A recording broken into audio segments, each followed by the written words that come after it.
Di mata Tuhan, sebenarnya ada nggak sih dosa besar sama dosa kecil? Untuk menjawab pertanyaan ini, aku mau ajak kamu lihat ke satu kisah yang kamu pasti udah tahu.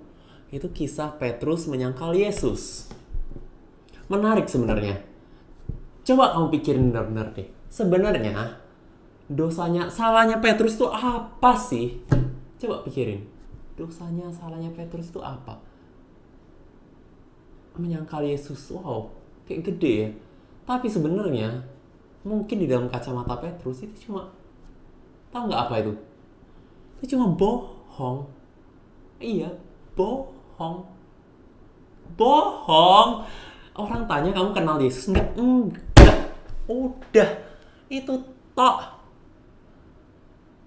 Dosa kecil apa dosa besar jadinya? Kok kita selalu merasa itu dosa besar sekali ya? Sebenarnya ya, kalau kamu misalnya ya, tiap hari kamu doa makan, terus ada suatu kali kamu merasa kayaknya kalau aku doa makan di sini aku akan dijudge deh. Jadi aku nggak usah doa deh. Bukannya itu juga nggak mengakui Tuhan Yesus di depan umum ya?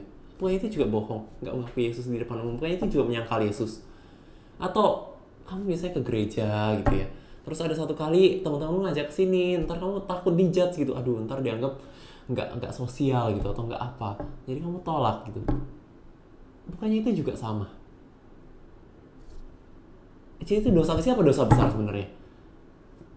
Ini mungkin yang jadi pertanyaan yang kita perlu sadari, yang sebenarnya apa sih dosa kecil dosa besar itu, dan kenapa pertanyaan ini muncul at the first place. Mungkin salah satu objection yang kamu bisa kasih, tapi Petrus kan bersumpah dan mengutuk, aku tidak sejauh itu. Cuma, iya memang benar sih, Petrus sampai bersumpah dan mengutuk, aku sama sekali tidak mengenal orang itu. Tapi bukannya itu juga progres dari dosa ya? Ketika kamu mulai dari sini, terus nanti kamu makin masuk, misalnya nggak ke gereja sekali, ntar nggak ke gereja 2 kali, makin lama makin jadi kebiasaan. Dan mungkin kamu banyak di antara kamu yang udah mengalami kayak itu di satu hal atau di dalam hal yang lain. Itu udah terjadi di dalam hidupmu, cuma kamu tidak sadar, sama seperti Petrus udah masuk situ dan tidak sadar sama sekali. Sampai satu titik di mana dia dengar ayam berkokok, dan di dalam Injil Lukas lebih menarik lagi, dibilang Tuhan itu menatap Petrus dan kemudian ayam berkokok. Kemudian Petrus tuh tiba-tiba sadar. Sebelumnya dia nggak sadar, dia kira itu dosa kecil aja, cuma pura-pura nggak tahu aja, lebih mikirin dirinya sendiri, bahkan mungkin nggak mikirin dosa atau enggak lagi. Tapi saat itu dia sadar. Wow, dan setelah itu dia keluar dan dia menangis dengan sedihnya. Kalau bahasa Inggrisnya lebih tajam lagi. And he went out and he wept bitterly, dengan pahitnya. Luar biasa sedih sekali dia. Dia menangis. Wow. Mungkin tatapan Tuhan Yesus itu, tatapan itu kadang-kadang kalau kamu habis menyakiti hati seseorang, orang itu masih berharap kamu berubah jadi orang yang lebih baik. Tatapan itu yang dilihat, tatapan seperti itu yang dilihat Petrus kepada dari wajah Yesus. Begitu apa ya, mengasihi tapi juga sedih, tapi apa campur jadi satu. Tatapan yang mahal sekali, yang mengerikan mungkin ya, tapi juga penuh kasih pada saat yang bersamaan. Itu satu tatapan yang begitu ya, aku nggak bisa describe dengan kata-kata. Itu kadang-kadang mata itu ada jendela jiwa ya, melihat mata tatapannya luar biasa gitu.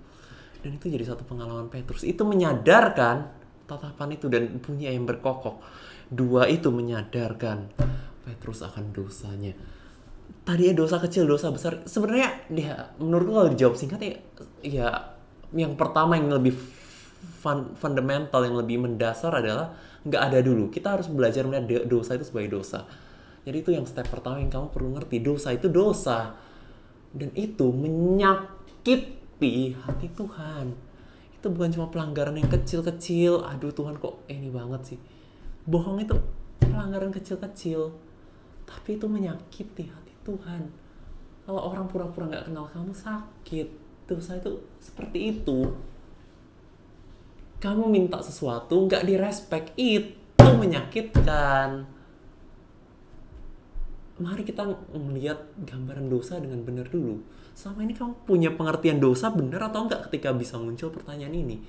Apakah kamu melihat dosa itu sebagai putusnya relasi? Sakit, menyakitkan relasi yang putus itu. Makanya dalam relasi yang intim, berpacaran suami istri, hal yang kecil-kecil itu matters a lot. Karena itu ada relasi. Kamu salah ngomong dikit aja bisa bikin rusuh kan? Kalau sama orang yang kamu nggak punya relasi, salah ngomong dikit nggak apa-apa, salah banyak juga nggak apa-apa, orang ngecuekin aja. Tapi kalau ketika itu relasi ada, kesalahan kecil itu matters, penting banget. Karena ada relasi, karena itu bisa menyakiti satu dan lain pihak. Dan ya mari lihat dosa dengan kacamata kayak gini yuk.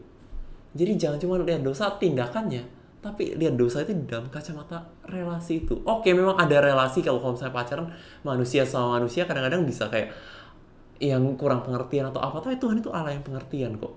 Dan kita punya relasi dengan dia, makanya kita mau menghindari dosa. Kamu harus menghindari dosa itu bukan karena Tuhan itu bawel, tapi Tuhan itu sayang sama kamu.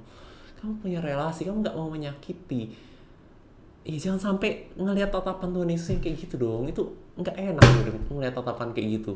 Jadi mari kita belajar untuk melihat dosa sebagaimana semestinya, itu putusnya relasi dengan Tuhan. Ya, subscribe ke channel ini dan sampai jumpa di video-video berikutnya.